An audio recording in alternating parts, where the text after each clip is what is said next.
اہل البیت سے یہ دو چیزیں ہم نے لینی ہیں. دین میں یہ دونوں بنیادیں ہیں، ہم و غم. دین یہی چیزیں دیتا ہے، قرآن یہ دو چیزیں انسان کے اندر پیدا کرتا ہے. غم یعنی درد، جس چیز کا درد ہے، جو چیز آپ کو اٹھاتی ہے، اکساتی ہے، بیٹھنے نہیں دیتی، چین کرنے نہیں دیتی، وہ درد کیا ہے آپ کا. اور ہم یعنی مقصد کیا ہے، ہمت کیا ہے، آپ ارادہ کیا کیے ہوئے ہیں، کیا کرنا ہے آپ نے، کیا مقصد حاصل کرنا ہے.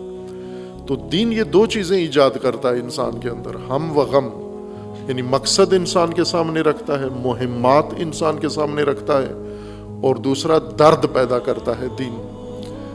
جو درد دین پیدا کرتا ہے، ایک درد ہے ہمارے ماں باپ ہمارے اندر پیدا کرتے ہیں، ایک درد ہماری حکومت ہمارے اندر پیدا کرتی ہے، ایک درد ہے ہم خود اپنے اندر پیدا کرتے ہیں، ایک درد ہے جو ذاکر خطیب ہمارے اندر پیدا کرتے ہیں، فرقے ہمارے اندر جو درد پیدا کرتے ہیں.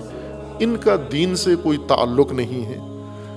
دین کا درد خود دین پیدا کرتا ہے.